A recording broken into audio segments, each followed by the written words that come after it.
This is Shantae. I had a text to come in from a parent that's distraught because she's having some weird feelings about some things that her teenager's going through, and she wants to know, how do I respond to this? What do I do? And the the advice I gave her, I got her to sit down, get out a notebook, and I asked her first off, how do you see yourself right now? Just ask yourself, how do I feel? How do I see myself right now? And she said that she saw herself as a nervous wreck. She's running around like a chicken with her head cut off. Those were her words. Then I asked her, how does she feel? And she said she feels frantic and nervous. Then I asked her if she saw any shifting going on around her.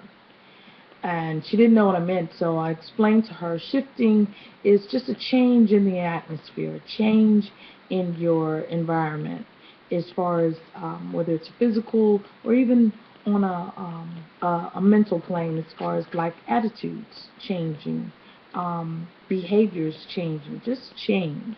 And she said, yeah, she saw her son shifting from the child that he's always been, the agreeable, pleasant young man, to now he's just like he don't want to hear anything. He's disagreeable.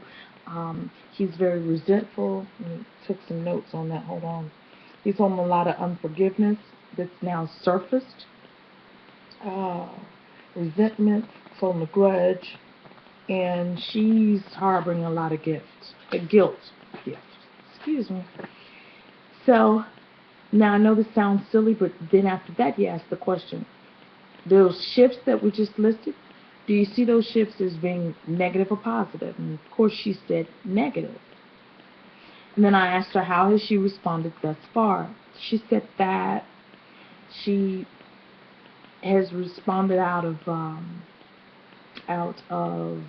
just being in a helpless state of mind where she just didn't know what to do. She was just distraught. So then my last question was to her, what is divine inner guidance telling you to do right now, this very moment, how to handle that? And she couldn't answer it. So that was the assignment I gave her, to get back with me on that and to let me know. Listen, I'm not here to judge anyone as far as personally. I had to ask myself these same questions. Um, in regards to my oldest son's situation, it's my firstborn. That's my love. Okay? The world revolves around both of my sons, don't get it twisted. But that's my firstborn, so of course the world revolves around him. That boy says he wants the sun, I'm going to get the sun, the moon, and 10 more things. Okay? Well, the thing is this. We found ourselves in a situation where my mother and I, she'll tell you, we were telling my son, baby, don't hang with those kids. They're dead end. They're trouble. They're trouble. Leave them alone.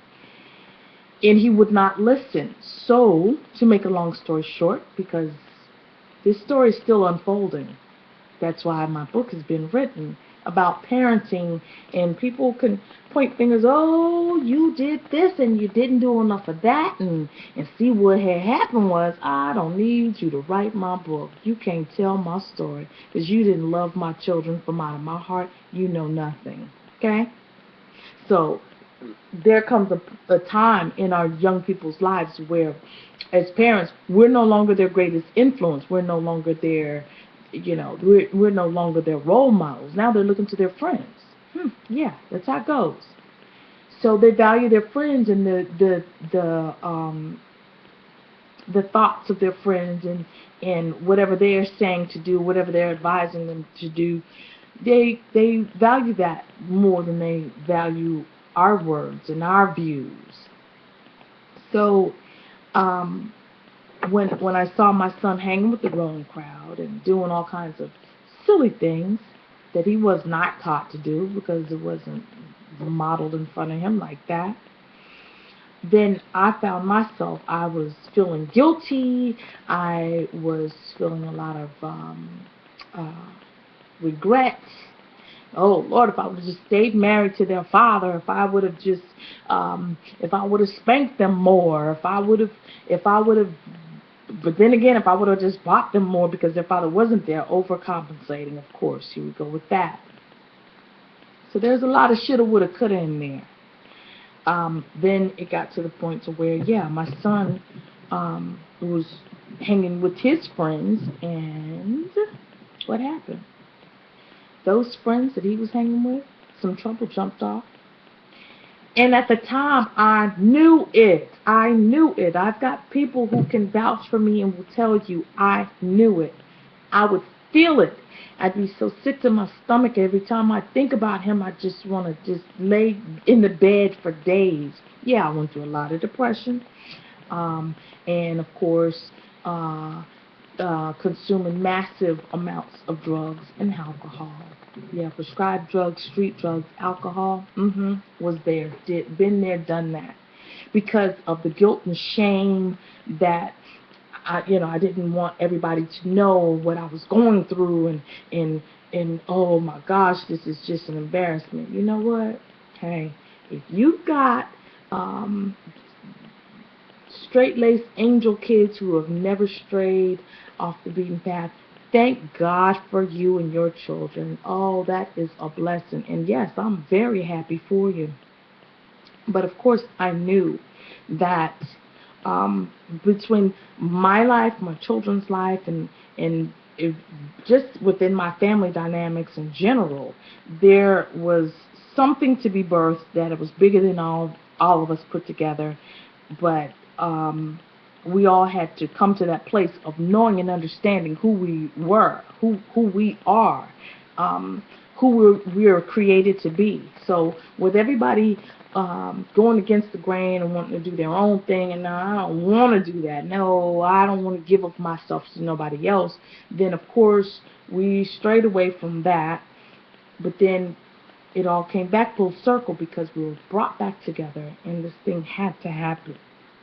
So, where are we today? Today I have my oldest son sitting in jail. He hasn't been charged with anything as of yet, but he's in jail for a murder he didn't commit.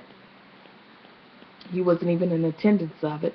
And I guess you said, well, how is that? It happens. It happens. And you know what? It's okay that it happened. With me, it's okay. I'm okay with it because guess what? Out of all the things that I've gone through, the numerous suicidal attempts, the massive amounts of drugs and alcohol, and the depression, oh my gosh. Out of all of that, something good came out of it because I've started this organization. I understood where my son was at that time, where his mind was. False sense of manhood. I'm grown. I don't need nobody tell me nothing. My daddy don't even tell me nothing. My own father can't tell me nothing. Yeah, I'm going to do this my way. Yeah, I understand that. So with me understanding that, yeah, who better than me to be there for these young people and pull them to the side and say, look, sweetness, you are really headed off the cliff and you got to stop. You got to stop now. So that's why everybody says, well, what was with all those vague posts and all those vague videos and vague this and that. Now, this is what it is. So, yeah, it ain't about you or trying to get your attention or your approval or it's not even about that. It's about me reaching out to other young people who find themselves where my son was. That's all. So, where are we at today? Today, my son and I have started Songs. It's the youth outreach for the young men, and my son is so awesome. There was a Bible study group that was coming to the jail, and they stopped coming. So, if I'm telling it right, when they stopped coming, then this older gentleman and my son was pretty much still a babe in Christ, kept the Bible study going. So they had one little table with like 4 people at the table. Okay.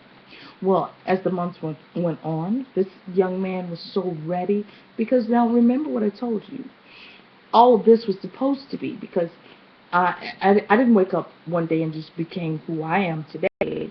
with all the knowledge as far as the scriptures, holistic living, just everything. I didn't wake up one day. Yeah, it's been a journey.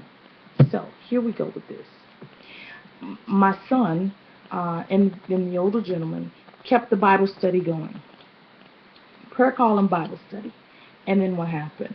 So that one table with those four guys at sitting to the table, all of a sudden turns into like four tables, and they're full. And then they have to break it down and do a couple of more sessions because of the fact that this boy is, well, excuse me, young man, is full of the Word of God, and he's sharing it, and he's turning lives around. It's it's it's amazing. I am so honored, and I'm so pleased, and I'm so blessed to be a part of his journey as he is honored and pleased to be a part of my journey. So this has been a great thing for me.